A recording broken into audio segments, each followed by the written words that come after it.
નમસ્કાર, હું છું પ્રિયા અને તમે જોઈ રહ્યા છો જનતા કી જાણકારી ન્યૂઝ। નજર કરીએ આજના સમાચાર ઉપર। કેશોદ પોલીસ દ્વારા સાયબર ક્રાઇમ જાગૃતિ અંગે સાયબર ફ્રોડથી બચવા જરૂરી સૂચનાઓ આપી। કેશોદ પોલીસ સ્ટેશનમાં વેપારી આગેવાનો પત્રકારો સાથે સાયબર ક્રાઇમ બ્રાન્ચના એક્સપર્ટ સાયબર ક્રાઇમ જાગૃતિ અંગે બેઠક યોજી સાયબર ફ્રોડથી બચવા લોકોને જાગૃત કરવા માહિતગાર કરવામાં આવ્યા હતા। સાયબર ક્રાઇમનો મુખ્ય ઉદ્દેશ તમારી પાસે પૈસાથી માંગણી કરવી અને તમારા પર્સનલ ડેટાની ચોરી કરવી વગેરે હોય છે। તેની સામે સરકાર દ્વારા હેલ્પલાઇન નંબર શરૂ કરી જિલ્લા મથકે સાયબર ક્રાઇમની શાખા આધુનિક સાધનો અને એક્સપર્ટની ટીમ ફાળવવામાં આવી છે। કેશોદ પોલીસ સ્ટેશનમાં પોલીસ ઇન્સ્પેક્ટર પીએ જાદવની ઉપસ્થિતિમાં જૂનાગઢ સાયબર ક્રાઇમ બ્રાન્ચના એક્સપર્ટ દ્વારા વેપારી આગેવાનો અને નગર શ્રેષ્ઠીઓની સાયબર ક્રાઇમ જાગૃતિ અંગેની બેઠક મળી હતી।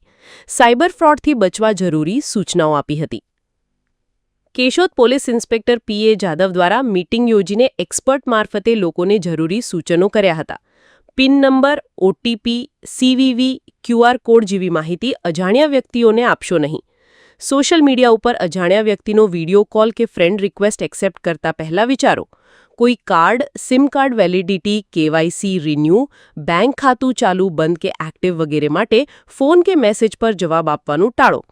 પાસવર્ડને સુરક્ષિત રાખો, નિયમિતપણે બદલો। વેબસાઇટમાં 1110-05 ખાસ જુઓ। Free loan, free internet, free gift જેવી લાલચમાં ખરાઈ કર્યા વગર અજાણી લિંક ક્લિક કરશો નહીં। સોશિયલ મીડિયા પર મિત્ર બની માહિતી કે રૂપિયાની માંગણી કરે તો આપશો નહીં। Free game application, free gifts, cash વાઉચરના નામે આવતી લિંકથી આપનો મોબાઈલ હેક થઈ શકે છે, જેથી એ લિંક ક્લિક કરવી નહીં।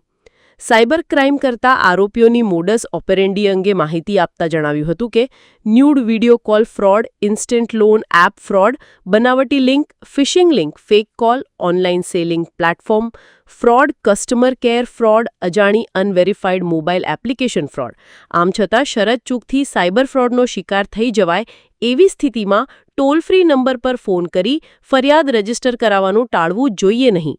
સમગ્ર રાજ્યમાં જૂનાગઢ સાયબર ક્રાઇમ બ્રાન્ચ દ્વારા ઉત્કૃષ્ટ કામગીરી કરવામાં આવી છે અને સાયબર ફ્રોડ કરતા ઇસમો વિરુદ્ધ ધોરણસરની કાર્યવાહી ઉપરાંત ભોગ બનેલા લોકોને માતબ્બર રકમ પરત અપાવી છે।